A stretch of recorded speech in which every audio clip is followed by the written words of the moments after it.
ኣብ ዓለም ንሰባት ንምትላል ኣበርቲዑ ዝሰርሕ ሰይጣን ኣሎ ግን ከኣ ካብኡ ንላዕሊ ኣበርቲዓ ትሰርሕ ክሪስ ጄነር ኣላ እዚ ኣብ ዓለም ፖፕ ካልቸር ንነውሕ እዋን ክደጋገም ዝጸንሐ ፍሉጥ ኣባህላ እዩ ኣብዚ ድማ ማለት ብኸመይ ሓቀኛ ሚስጥር ዘባህላኸ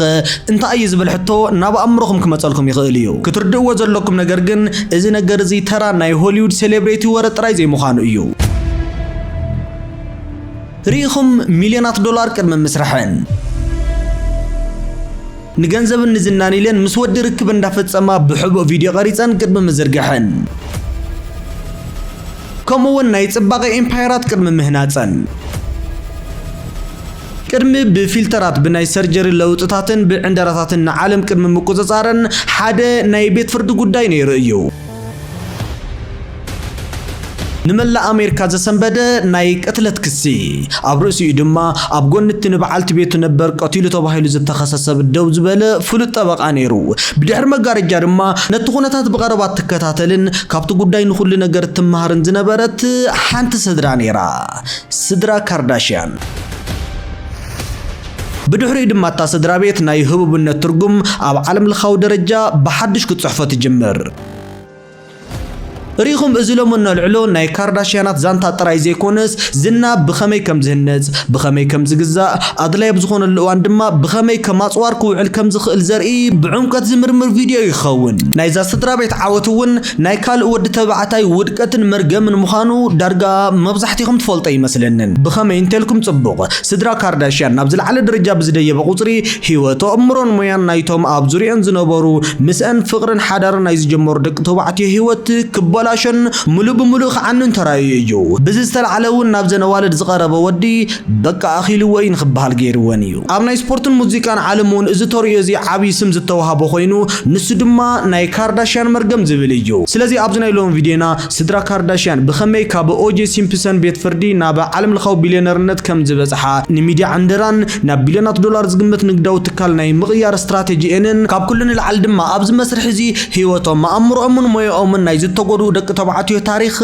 بزرزر نري زخون كاوخم زدلون كل غزي خم تزلوكم الفيديو نام رايخ تجمرو خلكم لايك نس channel دما سبسكرايب بمغوار كسام وداتا ز فيديو حابركم نمصنحيو مسرت التسدرا بيتن ناي اوجي سيمبسون فردن ريخم ابزن التن كارداشيانات نمردا دما مجمرتا كاب روبرت كارداشيان مجمار كدلينايو روبرت زتولد اب يكاتيت 1944 اب كتما لوس انجلس كوينو تدرو دما ناي ارمينيا تولدتن تخونو اقدممون اب ناي نغد عالم سورز سودو حبطامات يمنيرم روبرت دما ام جمرتا فلوت سيلبريتي نبرن ابناي موزيقا مسلاتن برر رغون بيزنس زتوافر عوت نغاداين كومون طبقان ينيرو ابزناي طبقا بيزنسن كله دما نكريس هاونتن يرخبا نفلم اغز زتراخبون اب 1973 اب كاليفورنيا بزركب ديلمار ناي فرس ودد ستاديوم ينيرو اب تغزيتي كريس قال 17 عامت نيش تقول عز نبرت كوينا روبرت دما ود 28 عامت ينيرو ابتوان روبرت نسلامتا ايدو خزرغ حلا خلو كريس ግን ሽዑ ሙስኡ ክትላለይ ይኹን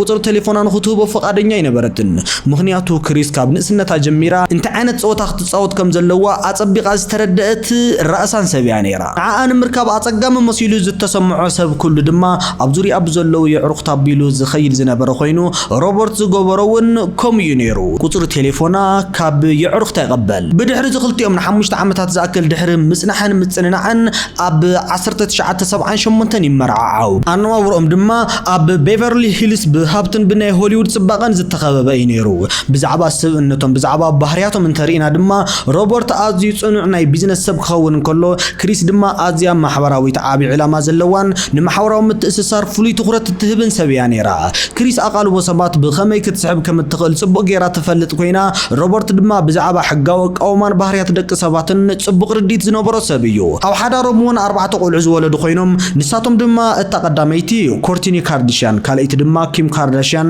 ሳልሰይቲ ድማ ክሎዊ ካርዳሽያን እቲ ራብዓይ ናይ መወዳእታን ድማ ሮብ ካርዳሽያን ዝተባሃለ ወድን እዮም ነገራት ነንባዕሎም ክትኣሳሰሩ ዝጀመሩውን ኣብዚ እዋን እዚ ነይሩ ሮበርት ካርዳሽያን ምስ ኮኸብ NFL ነበርን ተዋሳኣይ ኦጄ ሲምፕሰን ጥቡቅ ዕርክነት ይምስረት ኣብዚ እዋን እዚ ድማ ክሪስ ምስ ናይ ኦጄ ሲምፕሰን በዓልቲ ቤት ዝነበረት ኒኮል ብራውን ናይ ቀረባ ጓል መሓዛ ትኸውን ናይ ሮበርት 4 ቆልዕን ናይ ኦጄ ሲምፕሰን 2 ቆልዕን እውን ብሓደ ከዓብዩ ጀመሩ ኣብ ከባቢ 1990 ግን ሓዳር ክሪስን ሮበርትን ክፈርስ ይጅምር ናይዚ ምኽንያት ድማ ክሪስ ኣብ ሓዳር ኣብ ዝነበረሉ እዋን ምስ ሓደ ቶድ ዋተርማን ዝተባሃለ መንእሰይ ተጻዋታይ ኩዕሶ እግሪ ገለታት ብምፍጻማ ኮይኑ ኣብ 1991 ድማ ብሕጋዊ መንገዲ ይፋትሑ ብ12 ሰነ 1994 ድማ ዓርኪ ክሪስ ዝኾነት ኒኮል ብራውንን ዓርካ ሮል ጎልድማንን ብግፍዒ ተቐቲሎም ርእሶም ይርከብ ናይዞም ክልተ ሰባት ሞት ቀንዲ ተጠርጣሪ ኮይኑ ዝቐረበ ድማ ኦጄ ሲምፕሰን እዩ ነይሩ ፖሊስ ንኦጄ ክሕዝዎ ክብሉ ከለዉ ኢዱ መሃብ ኣዊ ብመኪኑ ክሃድም ከሎ ዝተሓበአሉ ቦታ ድማ ኣብ ናይ ሮበርት ካርዳሽያን ገዛ እዩ ነይሩ ሮበርት ካርዳሽያን ናይ ቀረባ ዓርኩን ምክልኻል ኢሉ ድማ ንዝሓለፉ ሒደት ዓመታት ኣቋሪፅዎ ዝነበረ ናይ ጠበቃ ፈቃዱ ብምሕዳስ ናብ ቤት ፍርዲ የመርሕ እዚ ናይ ቤት ፍርዲ መስርሕ ድማ ኣብ ታሪኽ ኣሜሪካ እቲ ዝበዝሐ ተዓዛቢ ዝረኸበን ብቐጥታዊ ፈነወ ቴሌቪዥን ዝተመሓላለፈን ዓቢ ፍጻመ ይኸውን ሮበርት ካርዳሽያን እውን መዓልታዊዩ ኣብ ቴሌቪዥን ይርአ ነይሩ ብተመሳሳሊ እዋን ክሪስ ኣብ ጎንታ ዝሞተት መሓዛ ኒኮል ብራውን ደው ብምባል ኣንጻር እቲ ናይ መጀመርታ በዓል ገዛ ሮበርትን ኦጄ ሲምፕሰንን ብምዃኑ እውን ኣብቲ ናይ ቤት ፍርዲ ወንበር ኮፍ ትብል ክሪስ ናብ ቤት ፍርዲ ብትኸደሉ እዋን ድማ ንደቃ ጽቡቕ ክዳን ከዲና ኣብቲ ቤት ፍርዲ ምስ ኣኾፍ ከም ዝብላ እያ ትገብር ነይራ ብድሕሪዚ ብ3 ጥቅምቲ 1995 እቲ ቤት ፍርዲ ናይ መወዳእታ ፍርዲ ሂቡ ኣብ መላእ ዓለም ብቢልዮናት ዝቁጸሩ ሰባት ብቐጥታ ኣብ ቲቪ እንዳተዓዘቡን ኦጄ ሲምፕሰን ገበነኛ ይኾነን ይበሃል ኦጄ ነፃ ኢኻ ምስ ተባሃለ ድማ ሮበርት ካርዳሽያን ኣብ ጎኑ ደው ኢሉ ብሓጎስ እንተሓቕፎ እታ ብኣንጻሩ ኮፍ ኢላ ዝነበረት ክሪስ ጄነር ግን ብንምዓት ትስበር እዚ ናይ ቤት ፍርዲ ውሳነ ድማ ንኣሜሪካ ጥራይ ዘይኮነስ ንስድራ ቤት ካርዳሽያን እውን ኣብ ክልተ ይኸፋፈሎ ኣብዚ ኩሉ ህውከትን ድራማን ድማ እታ ጓል 14 ዓመት ኪም ካርዳሽያን ሓደ ዓብይ ሓቂ ትግንዘብ ንሱ ድማ ኣብ ሆሊውድ ውሽጢ ካብ ሓቂ ንላዕሊ ትረኻ ሚድያ ኣቓልቦ ህዝቢ ድማ ካብ ሕጊ ንላዕሊ ኣገዳሲ ምዃኑ ብዓይና ትርኢ ኣብዚ ናይዛ ሓደገኛ ስድራ ካርዳሽያናት ኣመጻጽኣ ግልጺ ሓቀይ ሞማጀር ክሪስ ጀነርን ስትራቴጂ ጾታዊ ብርክብ ቪድዮን ክሪስ ምስ ሮበርት ምስ ተፋትሐት ድሕሪ 5 ወርሒ ድማ ንኻልእ ሰብ ትምርዖ እቲ ዝተመርዖቶ ሰብ ድማ ኣብ 1976 ተዓዋቲ ወርቂ መዳልያ ኦሎምፒክ ዝነበረ ናይ ዴካትሎን ኮኸብ ብሩስ ጀነር እዩ ነይሩ ብሩስ ጀነር ፍሉጥ ዋላ እኳ እንተነበረ ብገንዘብ ግን ዝተረጋግዐ ሰብ ኣይነበረን ክሪስ ካብ ናይ መጀመርታ ሓዳራ 4 ቆልዑ ብሩስ ድማ ካብ ቀዳማይ ሓዳሩ 4 ቆልዑ ሒዞም ብምእታውን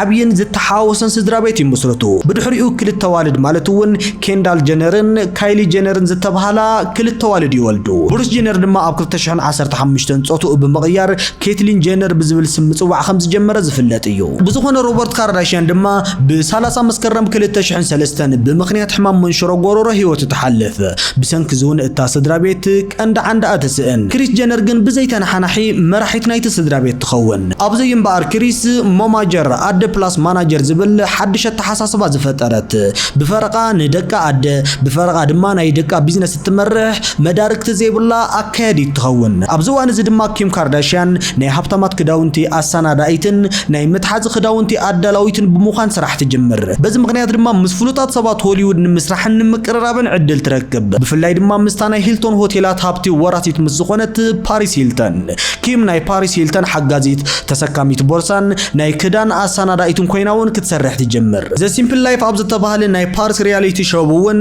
ብድሕሪት ኮይና ትረአ ነይራ እያ ኣብዚ ሰዓት ድማ ኪም ካብ ፓሪስ ሂልተን ንፓፓራዚታት ብኸመይ ክትቆጻጸሮም ከም ዘለካ ንሰኣልቲ እውን ብኸመይ ክትስሕቦም ከም እትኽእልን ብኸመይ ተራኢኻ ብራንድ ከም እትሃንጽን ኣጸቢቓ ትመሃር ኣብ 2004 ናይ ፓሪስ ሂልተን ግልጽ ናይ ጾታዊ ብርክብ ቪድዮ ኣብ ኢንተርኔት እንትዝርጋሕ ድማ እዚ ፍጻመ እዚ ንሪያሊቲ ሾውን ዝናን ፓሪስ ሂልተን ናብ ሰማይ ይሰቕሎ ኪም ካርዳሽያንን ኣዲኣ ክሪስ ጀነርን ድማ ነዚ ኩነታት እዚ ከም ድሉው ቀመር ዓወት ብጥንቃቐ ይዕዘብኦ ኣብ 2003 ድማ ኪም ምስ ናይ R&B ድምፃዊ ሬጄ ኣብ ሜክሲኮ ንዕረፍቲ ብዝኸደሉ እዋን ብሕቡ ዝተቐርጸ ግልጽ ናይ ጾታዊ ብርክብ ቪድዮ ነይርዎም እዩ ኣብቲ እዋን ድማ ሬጄ ኣብ ናይ ሙዚቃ ዓለም ፍሉጥ ኮኸብ ክኸውን እንከሎ ኪም ግን ጓል ጠበቃ ሮበርት ካርዳሽያን ካብ ምዃን ዝሓለፈ ዝና ይነበራን ካብ 2003 ክሳብ 2006 ኣብ ዝነበረ እዋን ድማ ሬጄ ኪም ናብ ዓበይቲ ናይ ሆሊውድ ቦታታትን ድግሳትን ወሲዱ ምስ ካሜራታት የላልያ ኣብዚ ግዜ እዚ ድማ ኪም ንኣቓልቦ መራኸቢ ብዙሃን بخمي بتنقاقه خم تقوصاصرو اصبيقا تمهار بدحر زي دما اتزنبرو مركب وقعو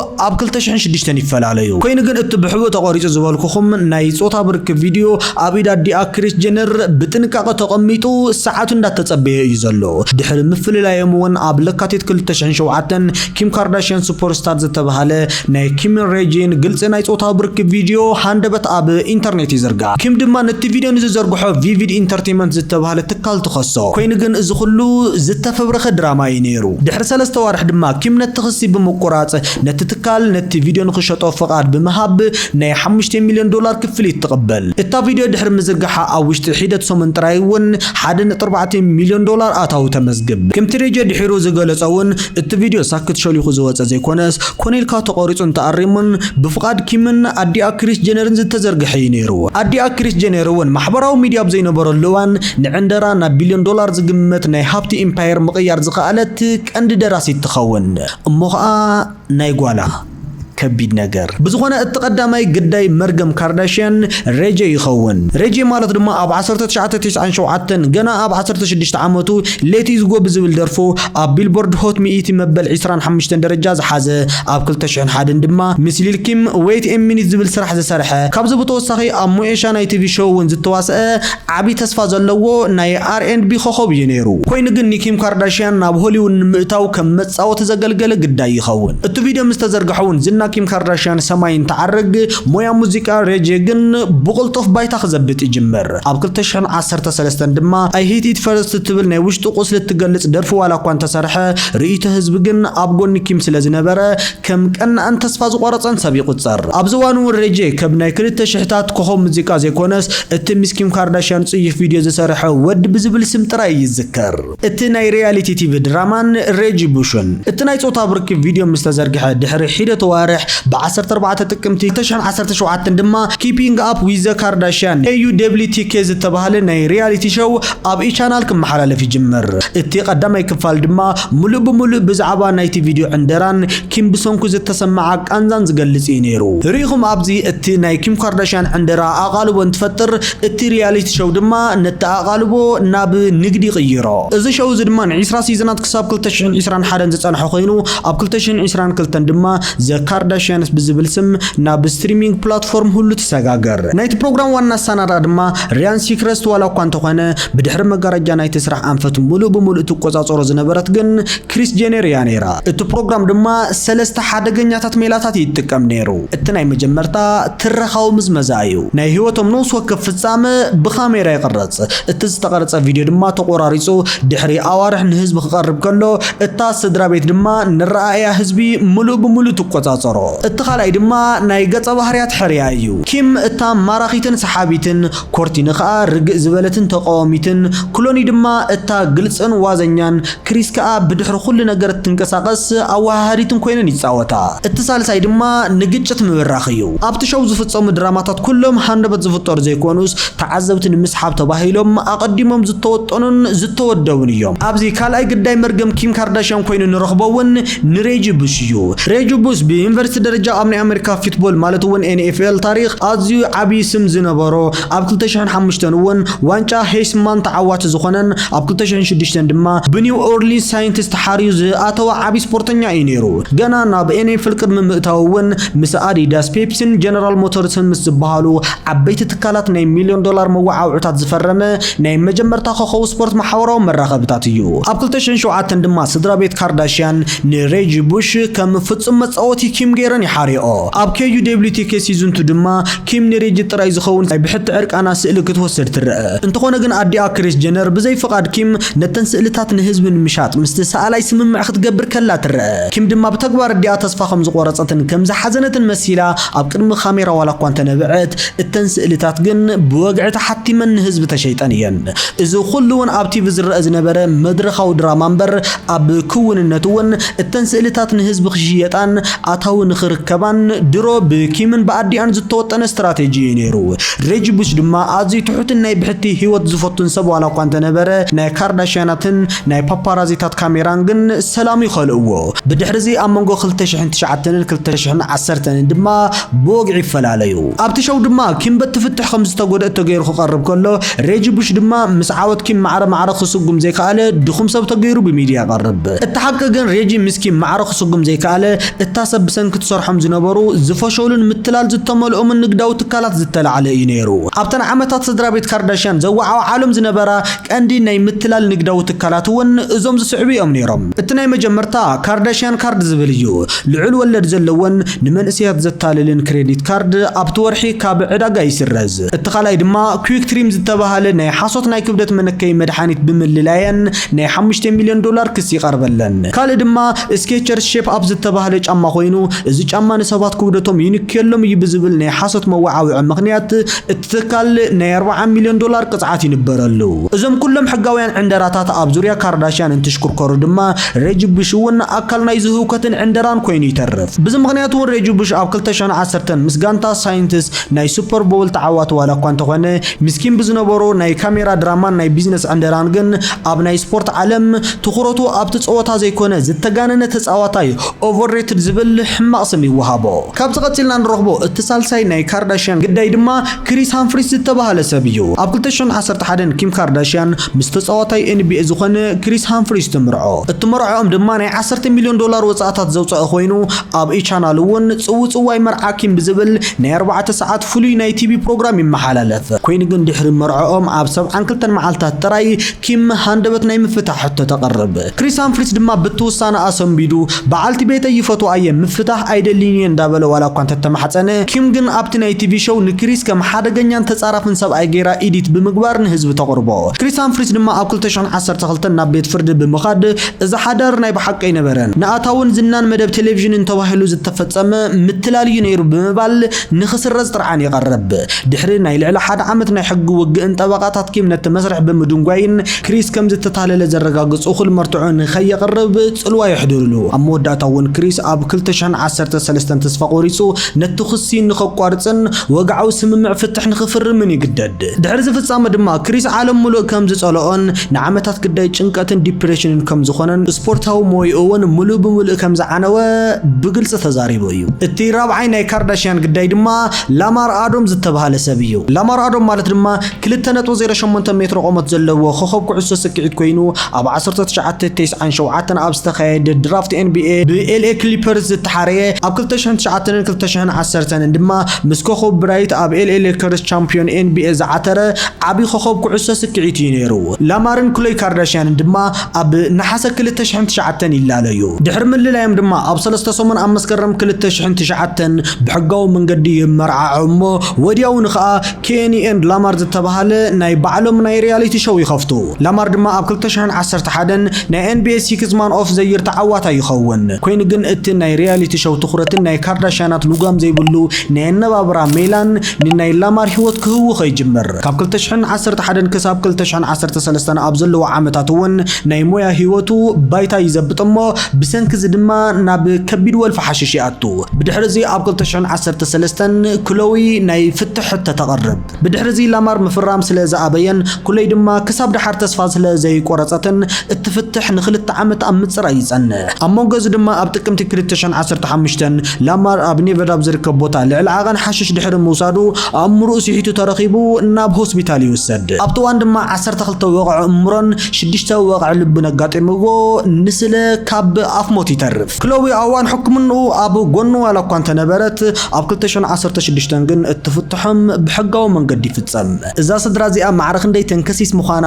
ትሪእልኹም ክመሓቀይ ብዝኾነ እቲ ሓምሻይ ናይ ካርዳሽያን ግዳይ ድማ ስኮት ዲስክ ዝተባሃለ ሰብ እዩ እዚ ምስ ኮርቲኒ ካርዳሽያን ንዓመታት ዝጸንሐን ናይ 3 ደቂ ኣቦ ዝኾነን ስኮት ዲስክ ናይ ካርዳሽያናት ናይ ሪያሊቲ ሾው ድራማ ንምማቕ ዓቢ ተራ ዝተጻወተ ሰብ እውን እዩ ብድሕሪ ካሜራ ግን ስኮት ንሃንደበታዊ ሞት ወለዲ ስዒቡ ኣብ ዓሚቕ ጭንቀት ኣብ ከቢድ ኣልኮላዊ መስተ ወልፍን ኣእምራዊ ጸቕጥን ይወድቕ ናይ ታስድሮ ትኹረት ኣብቲ ድራማን ኣብቲ ተዓዛቢ ቁፅሪ ጥራይ ብምንባራ እውን ስነ ኣእምራዊ ጸቕጢ ስቃይ ስኮት ነቲ ምርኢት ከም መሞቑ ኮይኑ ካብ ምግልጋል ሓሊፉ ካልእ እዚ ዝበሃል ሓገዝ ኣይረኸበን እቲ ሻድሻይ ናይ ካርዳሽያን ግዳይ ጉዳይ ድማ ካንየ ዌስት እዩ ኪም ምስ ክሪስ ሃምፍሪስ ድሕሪ ምፍታሓ ኣብ 2012 ድማ ምስቲ ናይ ሙዚቃን ፋሽንን ሊቅ ዝኾነ ካንየ ዌስት ፍቅሪ ጀሚራ ኣብ 2014 ድማ ብዓቢ ስነ ስርዓት ይመርዓዓው ድሕሪዚ ካንየ ኒኪም ካብ ተራ ናይ ሪያሊቲ ሾው ክኸውነት ናብ ሜት ጋላን ገጽ መጽሔት ቮግን ብምውሳድ ዓቢ ጽልዋ ፈጣሪት ፋሽን ይገብራ ምስ ግዜ ግን ናይ ካንየ ናይ ኣእምሮ ጥዕና ባይፖላር ዲስኦርደርን ባህርያቱን ክበላሽ ይጅምር ብፍላይ ድማ ኣብ 2020 ኣብ ዝገበሮ ፕሬዚዳንታዊ ጎስጓስ ደው ኢሉ እንከሎ ኪም ንናይ መጀመርታ ውላድና ኖርዝ ንኽተንጸላ መደብ ነይርዋ እዩ ክብል ኣብ ቅድሚ ህዝቢ እንዳበኽየ ሚስጥር እታ ስድራ ቤት ብምግላጽ ዓቢ ወጥሪ ይፈጥር ብተወሳኺ ኣብ ማሕበራዊ መራኸብታት ኣብ ልዕሊ ኣዲኣ ክሪስ ጀነር ብዝፈጸሞ መጥቃዕቲ ኣብ ሓዳሮም ክዕረዘ ይኽእል ዓቢ ጎንፂ ይፈጥር ካንየን ኪምን ድማ ኣብ ሓዳሮም ኖርዝ ሴንት ቺካጎን ሳመን ዝተባሃሉ 4 ቆልዑ ዝወለዱ ኮይኖም ግን ከኣነቶም ከበድቲ ዘይምርድዳኣት ክፈትሕዎም ብዘይምኽኣሎም ኣብ 2021 ኪም ብወግዒ ናይ ፍትሕ ሕቶ ተቐርብ ብድሕሪዚ ካንየ ነቲ ሓዳር ንምድሓን ብዙሕ ጻዕሪ ዋላ እኳ እንተገበረ ኣብ መወዳእታ ግን እቲ ናይ ፍትሕ ስምምዖም ኣብ ሕዳር 2022 ይዛዘም ክልቲኦም ናይ ሓባር ምእላይቶም ቆልዑ መሰል ዋላ እኳ እንተሃለዎም ግን ከኣ ሚስኪም ንኽነብሩ ይውሰን ድሕሪ ፍትሕ ካንየ ዝገበሮ ቀንዲ ቃልሲ ድማ መርገም ካርዳሽያንን ንግዳዊ ምትላልን ኣብ ደቀይ ክድገም ኣይፈቅድን እየ ዝብል እዩ ነይሩ ምክንያቱ ክሪስ ጀነር ዝሃነፀቶ ናይ ንግዲ ሞዴል ንህፃውንቲ ኣብ ንኡስ ዕድሚኦም ንሚድያን ንገንዘብን ኣብ መውፃእ ዝተመርኮሰ እዩ ኣብ ሕዳር 2021 ኪም ምስ ታጓል 8 ዓመት ጓላ ኖርዝ ዌስት ናይ ሓባር ቲክቶክ ኣካውንት ምስ ከፈተት እውን ካንየ ብግልጽ ተቃዊሙ ነይሩ እዩ ኣነ ቦ እየ ጓለይ ኣብ ቲክቶክን ኣብ ቅድሚ ካሜራን ክትምዝመዝ ኣይፈቅድን እየ ስድራ ቤት ካርዳሽያን ከዓ ንኣቦታትን ስድራ ቤታዊ ክብርታትን ዝኾነ ክብሪ የብለንን እዩ ክብል ይዛረብ ግን ናይ ካንየ ተቃውሞን ኣውያትን ዋላ ሓንቲ ፍረየን ኪም ንኣባኡ ድሌታት ካንየ ሙሉእ ብምሉእ ዕሽሽ ብምባልውን ንጓላ ኣብ ቲክቶክ ምቕራባ ትቕጽል እንተኾነ ግን ድሕሪ 2 ዓመት ፍርሕን ስኽፍታን ካንየ ንሱ ትኽክል ምንባሩ ይረጋገጽ ኣብ 2023 ኖርዝ ዌስት ምስ ታጓል 23 ዓመት ራፐር ኣይ ስፓይስ ኣካታዕ ዝኾኑ ናይ ቲክቶክ ቪድዮታት ትሰርሕ ኖርዝ ገና ጓል 9 ዓመት እንዳሃለወት ምስ ዕድሚኣ ዘይኸዱ ክዳውንትን ናይ ደርፊ ግጥምታትን ክትደርፍ ከላ ህዝቢ ንኪም ብጽኑዕ ይቃወማ ኪም ድማ ነቲ ቪድዮ ንኽተጥፍኦ ትግደድ ድሕሩ ከም ዝተገልጸ ድማ ኪም ንጓላ ምስ ኣይ ስፓይስ ዘራኸበታ ድሕሪ ሓደ ወርሒ SKIMS ዝተባሃለ ናይ ክዳውንቲ ትካላ ምስ ኣይ ስፓይስ ንግዳዊ ስራሕ ስለ ዝነበሮ ናይ ፒአር ጎስጓስ ንኽኸውን ይተሓሲቡ ነይሩ ኪም እውን ድሒራ ካንየ ኣብቲ ጉዳይ ትኽክል እዩ ነይሩ ኢላ ንኽተኣምን ትግደድ እቲ ሻውዓይ ናይ ካርዳሽያን ግዳይ ድማ ትሪስታን ቶምሰን ዝተባሃለ ሰብ እዩ ናይ NBA ተፃዋቲ ዝኾነ ትሪስታን ቶምሰን ምስ ክሎዊ ካርዳሽያን ኣብ ዝነበሮ ኣካታዕ ርክብ ናይ ካርዳሽያናት ናይ ቲቪ ድራማ ቀንዲ ማእኸል ኮይኑ ጸኒሑ እዩ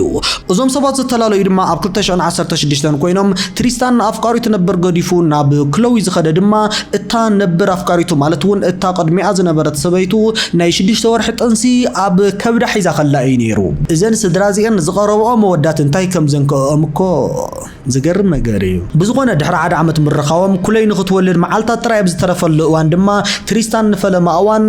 ዓብዪ ናይ ክሕደት ዕንደራ ይፍጽም ንኻልኦት ደቂ ኣንስትዮ ክስዕምን ናብ ክፍሊ ሆቴል ሒዝዎን ከኣቱን ክልተ ናይ ሴኩሪቲ ካሜራ ቪድዮታት ብTMZ ይዝርግሑ ክለው ድማ ብሰንኪቲ ዜና ብዝበጽሓ ከቢድ ናይ ጭንቀት ስምዒት ምኽንያት ሕርሲ መጺዋ ሃንደበት ንጓሎም ትሩ ንኽትወልድ ትግደድ ኣብ 2019 እውን ካልእ ናይ ስድራ ቤት እምነት ምጉዳል የጋጥም ምስታ ናይ ካይሊ ጀነር ናይ ቀረባ መሓዛ ዝነበረት ጆርጂን ውድስ ኣብ ናይ ገዛ ውሽጢ ድግስ ክሰዓዓሙ ብካሜራ ብምትሓዞም ናይቲ ስድራ ቤት እምነት ሙሉእ ብምሉእ ይፈርስ እሞ ክለው እውን ርክቦም ብወግዒ ቋሪፃ ይፈላለዩ ግን ነዊሕ ይጸንሑን ተመሊሶም ይዕረቁ ግን ተመሊሶም ተዓሪቆም ዘለው ክሎዊ ብጣዕሚ ስለተፍቅሮን ስለተፈትዎን ዘይኮነስ እዚ ሰብ እዚ ከምዚ ብምግባሩን ኣጀንዳ ብምፍጣሩን ንታ ስድራ ቀንዲ ምንጪ ኣታው ብምዃኑ እዩ ግን ከ ኣብ 2021 እውን ብሕቡእ ቆልዓ ምውላድ የጋጥም ምስ ክሎዊ ተመሊሶም ኣብ ናይ ፍቅሪ ዝምድናን ከለው ምስ ናይ ብሕቲ ኣሰልጣኒቱ ማራሊ ኒኮላስ ብሕቡእ ጾታዊ ርክብ ፈጺሙ ቆልዓ ምውላዱ ብናይ ቤት ፍርዲ ናይ DNA ምርመራ ይረጋገጽ እዚ ኩሉ ናይ ትሪስታን ውድቀትን ዕንደራን ድማ ኣብ ናይ ካርዳሽያናት ሪያሊቲ ሾው ልዑል ተዓዛቢ ቁጽሪ መርከቡ ኮይኑ ዋላ እኳ እንተገልገለ ብኡ ወገን ግን ኣብ ናይ ስፖርት ስርሑን ኣብ ሽሙን ከቢድ ውድቀት ከስዕበሉ ክኢሉ እዩ ካብቲ ኣብ NBA ሊግ ዝነበሮ ልዑል ኣኽብሮትን ዝና ሻምፒዮንነትን ብምውዳቕ እውን ግዳይ ድራማታት ካርዳሽያንን ስም ኣልባን ይኸውን እዚ ግን ንካርዳሽያናት ናይ መጀመርተአን ኣይነበረን ንሰቡት ንዜና መሞቅ እንዳገበራ ናይ ባዕልን ብቢልዮን ዶላር ዝግመት ኢምፓየር ምህናጽ እውን እንዳቀጽላሉ እየን ዘለዋ ናይ ካርዳሽያናት ቢልዮን ዶላር ኢምፓየር ስድራ ቤት ካርዳሽያን ጄነር ንደቂ ተባዕትዮ ከም መሳርሕን ናይ መወዓውዕቲ ማዕኸን ዜናን ብምጥቃም ናይ ገዛ ርእሰን ቢልዮናት ዶላር ዝግመት ኢምፓየር ሃኒጸን እየን ብፍላይ ከዓ ኣዴን ክሪስ ጄነር ካብቲ ካልኣይ በዓል ቤታ ማለት እውን ካብ ብሩስ ጄነር ዝወለደተን እተን ክልተ ንኣሽቱ ኣሕዋተን ማለት እውን ኬንዳልን ካይልን እውን ናይዚ ኢምፓየር ቀንዲ ተካእት ይኾና ኬንዳል ጄነር ኣብ ዓለምና ዝለዓለ ደመወዝ ዝኽፈላ ናይ ፋሽን ሞዴል ትኸውን ኬንዳል ምስ ልዕሊ 7 ተጻወትቲ NBA ምስ ከም በዓል ቤን ሲመንስ ዴቪድ ቡከርን ብሌክ ግሪፊንን ፍቅራዊ ርክብ ጀሚራ ዝነበረት ኮይና ኣብ ንኡስ ወከፍ ምስኣ ዝተቀራረቡሉ ግዜ ድማ ብቕዓቶምን ኣድማዓነቶም ኣብ ሜዳ እንዳነከ ብምምጽኡ ደገፍቲ ድማ መርገም ካርዳሽያን ብምባል ከሲሶም እዮም ብፍላይ ብሌክ ግሪፊን ዝተባሃለ ተጻዋቲ ነበር NBA ንኣደ ደቁ ገዲፉ ናብ ኣዋላ እኳ እንተኸደ ድሕሪ ቁሩብ ግዜ ግን ሸንዲ ሓቶ ኸይዳ እያ እታ ካልአይቲ ሓፍታ ካይሊ ጄነር ድማ ብቐዳምነት ምስ ራፐር ታይጋ ኣብ ዝነበራ ኣካታ ዓርክብ እያ ትፍለጥ ታይጋ ገና ኣብ 16 ዓመታን ከላ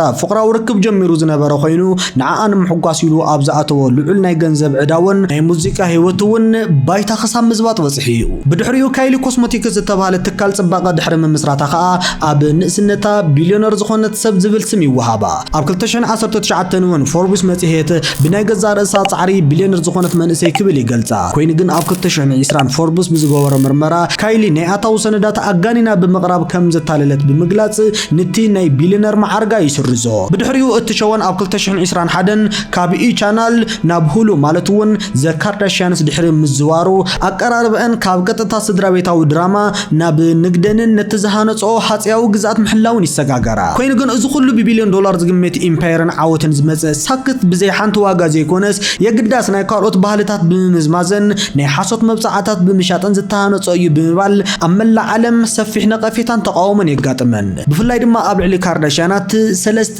ዓለም ለኻዊ ክስታት ይቀርበለን እቲ ናይ መጀመርታ ብላክ ፊሽንግ ዝተባሃለ እዩ እዘን ጸለምቲ ዘይኮና ደቂ ኣንስትዮ ንጸለምቲ ደቂ ኣንስትዮ ንምምሳል ቅዲ ጸጉሪ ቆርቦት መመላኽዕን ቅርጻ ኣካላትን ጸለምቲ ኣሜሪካውያን ንምምሳል ብመጥባሕቲ ጽባቐ ቢለን ጸለምቲ ደቂ ኣንስትዮ ክመስላ ፈቲነን እየን በዚ ድማ ናይ ገዛ ርእሰን ንግዳዊ መዋዓውዕን ረብሓን ክጥቀማሉ ክኢለን እየን ዝብል እዩ እቲ ካልኣይ ድማ ናይ ባህሊ ምምንዛዕ ዝብል እዩ ንባህላዊ ክብርታት ኣካዳድናን ቅዲ ጽባቐን ካልኦት ብሄረሰባትን ጸለምቲ ሰባትን ብዘይግቡእ ወሲደን ከም ናይ ገዛ ርእሰን ሓድሽ ፈጠራ ፋሽን ኣምሲለን ንዓለም ኣቕሪበን እየን ዝብል ክስ እውን ይቀርበለን እቲ ሳልሳይ ክስ ድማ ናይ ሓሶት መለክዕታት ጽባቐ ዝብል እዩ ኣብ ልዕሊ መንእስያት ብገንዘብ ይኹን ብዓቕሚ ኣብ ዘይብጽሖ ብኽቡር ፕላስቲክ ሰርጀርን ብዲጂታል ፊልተርን ዝተሰርሐ ናይ ሓሶት ጽባቐ ንህዝቢ ብምሻጥ ኣብ ኣዋልድ መንእስያት ዓብይ ሰነኣምራዊ ጸቕጥን ነብሰ ጽላእትን ፈጢረን እየን ተባሂለን እውን እየን ዝኽሰሳ ርኢኹም ካብዚ ኩሉ ስድራቤታዊ ትኹረትን ድራማን ርሒቑ ዝነብር ድማ ሮብ ካርዳሽያን ዝተባሃለ ንእሽቶ ሓውን ኣሎ እዩ ሮብ ምስ ብላክ ቻይና ብዝነበሮ ኣካታዕ ዝምድና ናይ ፍርዲ ቤት ክስን ናይ ህይወት ስብራትን ምስ በጽሖ